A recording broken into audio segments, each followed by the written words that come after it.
gathered here to say goodbye to Johnny Gahagan.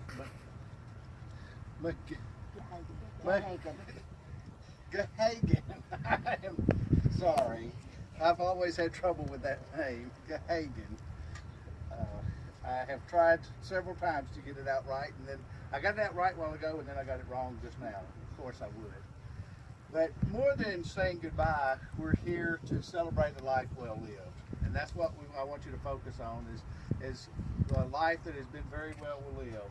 There was once a man that wrote a poem that said that when he thought about heaven when he was a young man, it was a beautiful place with golden gates and pearly gates and golden streets. He said, but kind of cold and distant because he didn't know anybody there. And then his grandparents died, and his parents, a sister, a wife, brother, and it got to be a very warm and welcoming place because he knew more people there than he did on this side. And so it became a very warm and welcoming place, and I think that is the case for Johnny also. Very familiar passage. The Lord is my shepherd, I shall not want. He makes me lie down in green pastures.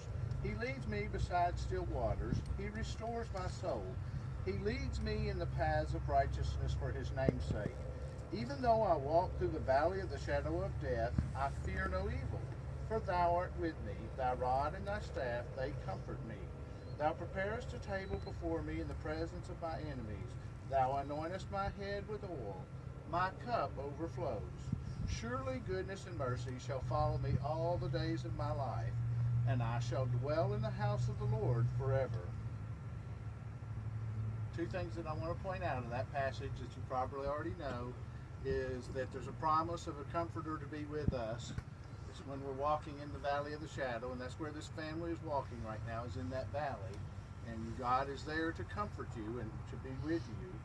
And then also, the very last part, I shall dwell in the house of the Lord forever. What a wonderful opportunity for Johnny to be in the house of the Lord forever. Let us pray. Dear God, we do ask for your presence right now. We need your presence. This family needs your presence. The friends need your presence. Comfort them over the next few days and weeks and even months. They've had a lot on them, but you've been there sustaining them, and you will continue to sustain them.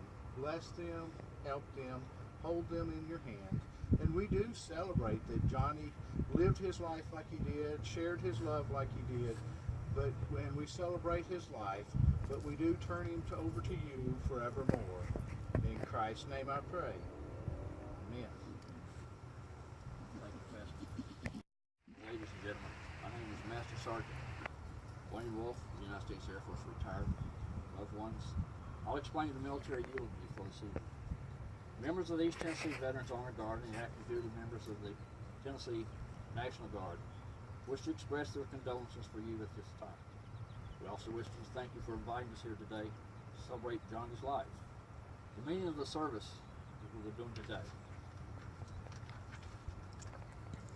In a short time, you'll hear 3 rifle volleys. This is an ancient tradition that goes back to Roman times. When a Roman soldier was killed in battle, his comrades would pass by his grave, throw in a handful of dirt, and shout his name 3 times as loud as they could. This was to let everyone within earshot know that a warrior had fallen and was coming home. Next, you'll hear the sound of taps. Taps is played at every military installation throughout the world at the end of the day. It is a tradition that's been with us since the Civil War. It signifies the end of the workday, a time for rest and retire. Since the 1880s, it has been played at all military funerals in the United States for the soldiers' final rest. We have been very fortunate to be able to attend many services such as this one today. We've heard many scriptures and passages. One that we hear quite often is this verse, Psalms 23. Yea, though I walk through the valley of the shadow of death, I will fear no evil. David feared no evil because the Lord's staff comforted him. In a similar manner, our nation has, from its inception, through its history to the present day time, had to walk through the valley of the shadow of death. But, as the citizens of this nation, we do not fear evil because of the dedication and duty and sacrifice of our veterans, those living, those that have passed, and those that are current serving military personnel. It is a debt that we owe all veterans and will never be able to repay. The psalmist continues, He prepareth the table before me in the presence of my enemy. He anointed my head with oil, my cup runneth over. Our nation's cups runneth over. We're the richest nation in the world. By that I do not mean material wealth, which is in fact the greatest in the world. The true value of our nation, the real treasures, are the freedoms that we endure. The freedom of speech, freedom to assembly, and the freedom to worship our God as we see fit. Once again, we owe this to our veterans and serving military personnel, and for that we're eternally grateful.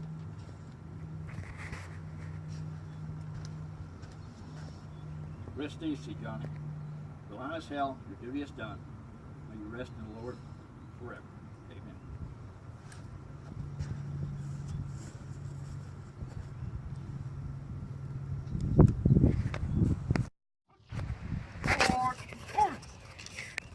Half right, peace! Ready, aim, hot! Aim, hot! Aim, hot! Half, huh! Present, arms!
behalf of the President of the United States, the United States Army, and a grateful nation, please accept this flag as a symbol of our appreciation for your loved one's honorable and faithful service.